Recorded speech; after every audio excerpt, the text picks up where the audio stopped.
In his first CBS 60 Minutes interview since 2020, President Trump fielded questions on topics from tariffs to immigration to the government shutdown, which now threatens to become the longest shutdown in U.S. history. Democrats' fault. As for Democratic lawmakers' demand that Affordable Care Act subsidies be extended before reopening the government, Trump stood firm by his position. Obamacare is terrible, and we can fix it with the Democrats.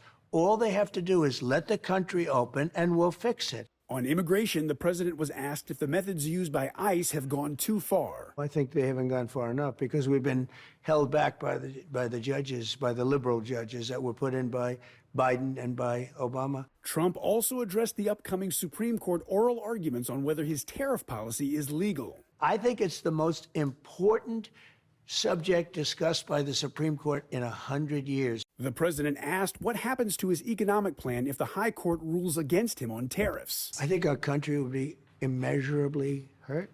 I think our economy will go to hell. The wide-ranging interview also covered topics including cost of living, foreign policy challenges, and concerns about the possible use of the military to combat crime in American cities. I'm Reed Binion reporting. As the U.S. government shutdown approaches record length, SNAP benefit recipients, I don't know how much longer I can last, and government workers remain in limbo. By not having our paychecks, we have a 2-year-old, and so it really has impacted our ability to just ensure that we're covering all of our bills. Facing a Monday deadline from a federal judge in Rhode Island, the Trump administration said it would fund half of November SNAP benefits using contingency funds. Treasury Secretary Scott Bessent said Sunday full benefits can be restored if Democrats drop demands for an extension of federal health care subsidies and vote to pass the GOP funding bill to end the shutdown. Democrats are in the middle of a civil war, and they should just open the government. That is the easiest way to do this. Some Democrats argue President Donald Trump should do more to break the stalemate. Cutting down the East Wing to build a ballroom, he should be at the table negotiating with Democrats to reopen the government. Trump, in an interview with CBS's 60 Minutes, again encouraged Senate Republicans to ditch the chamber's 60-vote rule to force an end to the shutdown, an idea GOP leadership has rejected. The Republicans have to get tougher.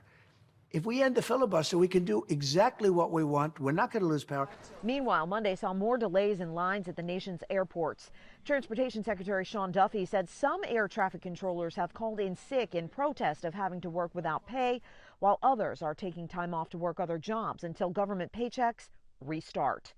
In Washington, I'm Karen Kafa.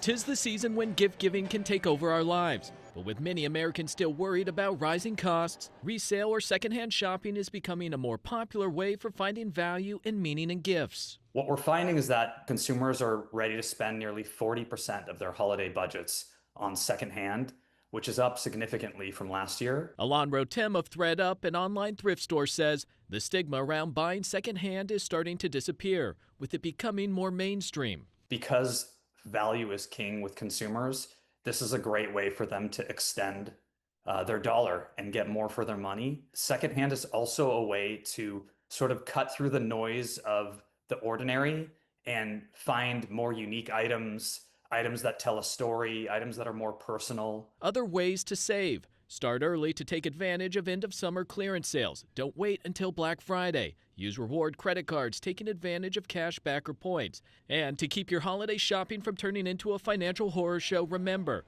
for your debit card, know your balance, don't overdraft and suffer fees. For your credit card, even if you have a high limit, don't spend beyond your budget. And with buy now, pay later options, try not to use them for discretionary spending that can quickly add up. Very easy to forget, say 2 out of the 20 small purchases with different payment due dates that you made from a few months ago. And once you have missed payments, they may get reported to the credit bureaus. In Washington, Michael Yoshida. From credit cards to buy now, pay later services to simply understanding a budget and how to stick to it, we spoke with several financial and value experts on how to be savvy and strategic with your holiday shopping. 'Tis the season when gift giving can take over our lives. But with many Americans still worried about rising costs, resale or secondhand shopping is becoming a more popular way for finding value and meaning in gifts. What we're finding is that consumers are ready to spend nearly 40% of their holiday budgets on secondhand, which is up significantly from last year. Alon Rotem of ThreadUp, an online thrift store, says the stigma around buying secondhand is starting to disappear, with it becoming more mainstream. Because value is king with consumers, this is a great way for them to extend their dollar and get more for their money. Secondhand is also a way to sort of cut through the noise of the ordinary and find more unique items, items that tell a story, items that are more personal. Other ways to save. Start early to take advantage of end-of-summer clearance sales. Don't wait until Black Friday. Use reward credit cards, taking advantage of cash back or points. And to keep your holiday shopping from turning into a financial horror show, remember, for your debit card, know your balance, don't overdraft and suffer fees. For your credit card, even if you have a high limit, don't spend beyond your budget. And with buy now, pay later options, try not to use them for discretionary spending that can quickly add up. Very easy to forget, say, 2 out of the 20 small purchases with different payment due dates that you made from a few months ago. And once you have missed payments, they may get reported to the credit bureaus. And one of the experts we spoke with recommended to use a budgeting app to lay out a clear picture of just how much money you have coming in and how much you're using on expenses. Then you'll know just how much money may be left over for items and gifts for your friends and family. In Washington, I'm Michael Yoshida. The government may be shut down, but local businesses are stepping up. Your reporter covering Placer County, Connor McGill, spoke with 2 Roseville businesses that say even a small act of kindness can make a big difference. Fresh baked goods skipped the shelves and went straight into neighbors' hands. A Roseville bakery is stepping up as SNAP benefits disappear. It's awful, right? Like, we can't not give people what they need. Sorry. For the owners of Hidden Coffee Bar, seeing their fellow community members struggle hits close to home. My wife and I, we personally have experienced being on SNAP benefits in the past, and I grew up in a household that I had to get free hot lunch as a kid, in a family like that, and so when that happened, we knew we wanted to help in some regard. When Austin and Juliet Frucci heard SNAP benefits would stop amid the government shutdown, they took to social media, announcing a simple but powerful gesture. The Hidden Coffee team has talked and collaborated and has decided to offer free coffee and pastries to anyone who is currently on the EBT and SNAP programs. That post inspired another Roseville business owner to jump in. Austin and Juliet, they did a post, and it was a no-brainer for us. I mean, how could you not step up and take care of people and take care of your community? It's so important, and we can do it, and I can make more bread. Just gluten-free kitchens filling a gap in funding with what they do best. No questions asked. If you have a SNAP card and you're hungry, you can come in and get free sourdough. For both businesses, it's not about the dollars lost.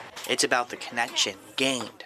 Coffee is not necessarily like filling the need that SNAP does, but one beautiful thing about coffee is that it can spark joy, enjoyment in life, and so being able to offer maybe a little bit of joy, of rest, of like connection in a time that's really stressful is really important to us.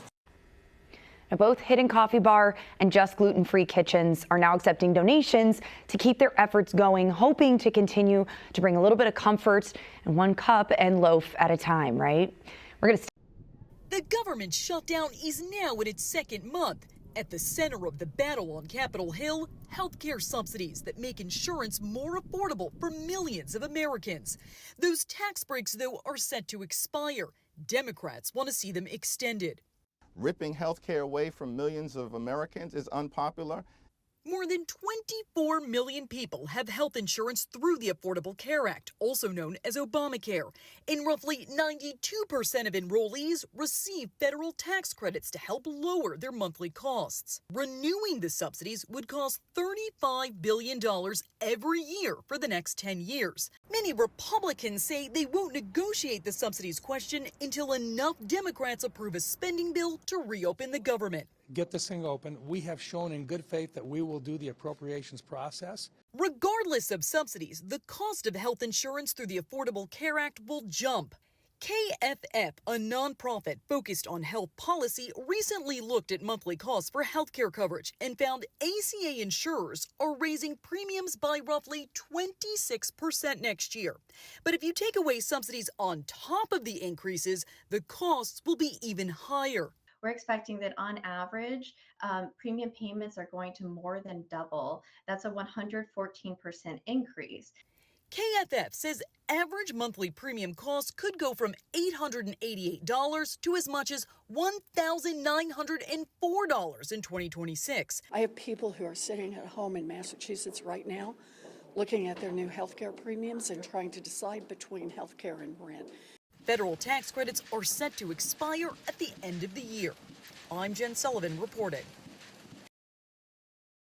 And even if the government is shut down, the heavens are open. A prayer kicked off a food giveaway that will help thousands of people facing food insecurity across the metro. We got here about 7:30 p.m.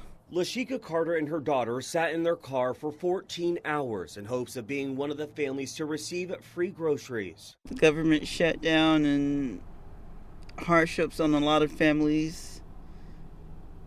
We just gotta do what we have to do to make sure we have what we need. Carter would be joined by 2,000 other families going through a similar situation come Saturday morning. Why are the world we got to sit here and be out here trying to get some food for us to be able to eat? Kerry Ruff served in the military for 8 years and is on a fixed income since retiring. He says he relies on SNAP to help with groceries. At least some people care about other people. And the fact is that what these people are doing, they're doing a great job of being able to try to help people find something to eat. Some of those people were the 500 volunteers that were loading the food into the back of people's cars, like 10-year-old Madison Morris. It's important to me because other people that's not in my shoes or other people who have situations going on, I can help comfort them and they can feel like more confident and not feel like stuck up because of their situations. And the need was so great that people had to be turned away because there was no more food left. But Carter, along with her daughter, were able to get themselves a box. Don't lose your faith. Keep your hope in God. Keep praying. Keep pushing. He's going to make a way because Psalm 23 said, "The Lord is my shepherd and I shall not want." So he will meet every need. Carter says the box of groceries will help take the edge off and will put a plate of food on her table for her birthday.